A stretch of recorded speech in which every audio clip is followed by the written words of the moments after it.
Rumor Disney to remove Star Wars sequel trilogy from timeline to resume focus on original characters. Now this gets interesting because I've been reading this from a few different people. I just went with the Geeks and Gamers article. We'll get into it real quick. The future of Star Wars may be heading towards a massive course correction, and if a new insider report is accurate, Disney could be preparing to split the controversial Star Wars sequel trilogy off into its own isolated timeline and remove it from the main line Star Wars story. According to an exclusive report from That Parks Place, WW Pro, a source close to the Lucasfilms claims internal discussions are underway to branch off the Star Wars sequel trilogy to effectively remove it from the primary continuity and allow future storytelling to pivot back towards the legacy characters from the original films. If true, this would be one of the most dramatic franchise shifts in modern Hollywood history, I would say so. You look at new movies like The Mandalorian, and Grogu is currently tracking for around 80 million domestic opening over Memorial Day weekend, a number that would make it the lowest debut in Star Wars theatrical history, even accounting for a reportedly smaller budget. That's a glaring warning sign for a franchise that wants to find blockbuster dominance. I also feel like The Mandalorian's just kind of like wearing thin now. Like, it was kind of cool when it first came out. It was like one of the first Star Wars series, so it was like kind of fun. And you had the little Yoda, and it was like, oh, this is interesting. This is kind of a different type of Star Wars, but it was good, and we enjoyed it. And season two was kind of like with they had a couple of good parts in it.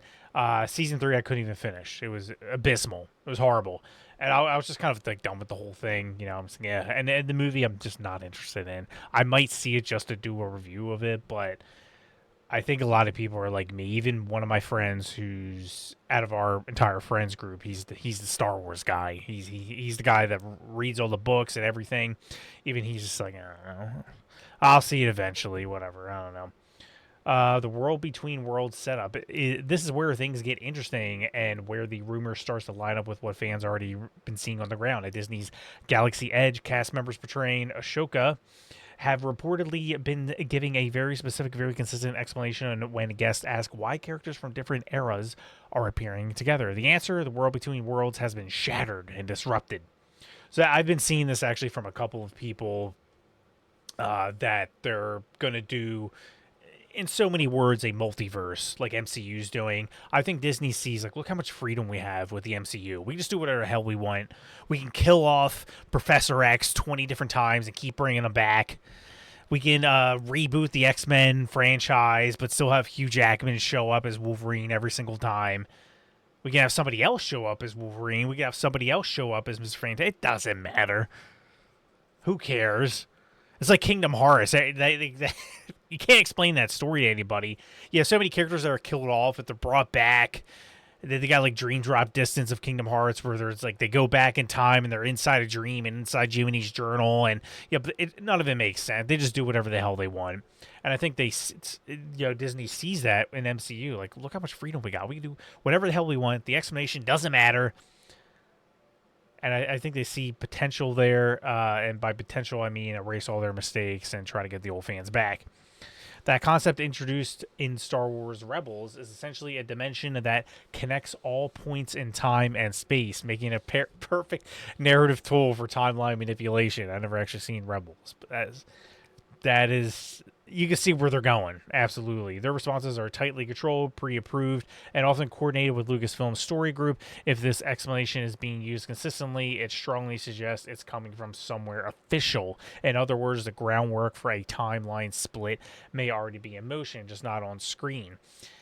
And I think they've been thinking that for a while, because it's like they really can't get away from the original story, like the original like 6 episodes, like the established Anakin Skywalker becoming Darth Vader, that whole story, the Clone Wars, and I feel like they want to. And then you got so many video games and so many books and everything covering so many different points. They're probably like I don't want to contradict myself, lazy writing, but it's just like if we just did our whole own timeline, we could do whatever we want. People can't say we're contradicting stories before this because we're doing our own thing. And that's what they want to do. quiet shifts already happening. Even beyond the parks, there are signs Disney has been slowly backing away from the sequel era. Recent merchandising campaigns from May 4th heavily favored the original trilogy. The Fortnite crossover event leaned in the same direction. Galaxy's Edge itself has begun shifting its in-universe timeline, allowing characters like Luke Skywalker, Han Solo, and Princess Leia to appear more prominently. Meanwhile, the secret era elements have been noticeably reduced. Rey, once positioned as the future face of the franchise, is increasingly absent from major promotional pushes. Her long-announced standalone film remains stalled, with little visible progress since its reveal. And then there's the Galactic Star Cruiser. The now defunct hotel was built entirely around the sequel trilogy timeline. It lasted barely a year before shutting down, becoming one of the most high-profile misfires in Disney park history. Yeah, that thing was a freaking mess. It was, excuse me, it was like what, 2,000 a night to stay there or something insane, something I could never afford in my entire life. Most everyday people couldn't. Insane. And I think they also realized they wanted Rey so bad to be the new face of Star Wars. They wanted to be so bad, and it has nothing to do with that she's a female. They want to do that. Oh, people don't like Rey because she's a female. People don't like Finn because he's black. It's like, no, it's we wanted to see Luke Skywalker, Han Solo, Princess Leia, Chewbacca, the characters we know. And then you got to introduce these new characters, and you want us to like. It's like, get the hell out of the way. I'm trying to focus on these other characters. Same thing when I was playing the new Gears of War. I finally started on the new trilogy. Gears of War 4 was all right, but it kind of reminded me a lot of the new Star Wars. It's like, yeah, the old characters are there. Marcus and well, obviously not Dom, but some of the other characters, spoiler, are there, but they're not focused on them. You're not playing as them. It's like, I don't like these new characters. I don't give a shit. We're my boys. You know, the original game came out when I was 16 years old. I don't care about these new characters. Same thing with these Star Wars. I don't care about them. Oh, it must be because she's female. And Finn, it has nothing to do with that. Also, Finn had so much potential, and they freaking blew it. They blew it. They could have done something cool with him.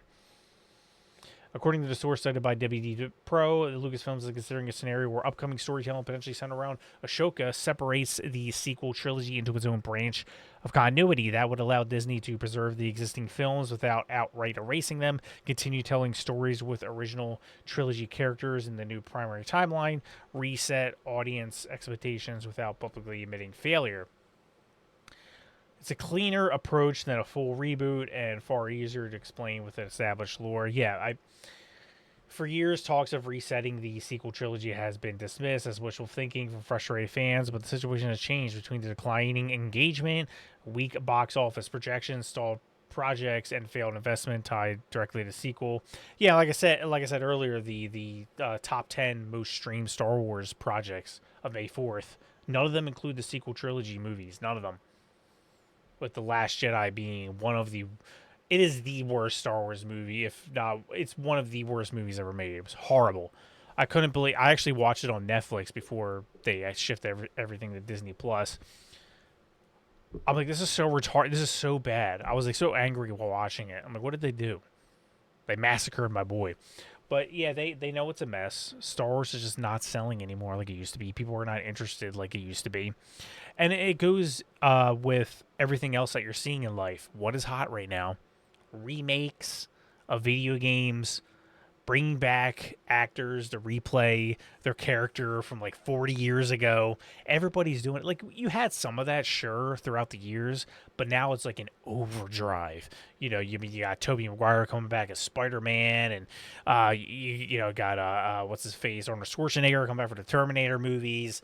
You got all these things, all these reboot projects and remakes.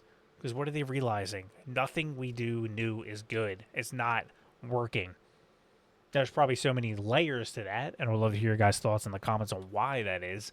Why is the new video games not working? Why are the new movies not working exactly?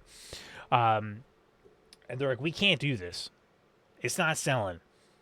Millennials love their nostalgia. And it's true. I wasn't even planning on seeing Spider-Man No Way Home. I'm just like, I don't really care. I'll see it eventually, whatever.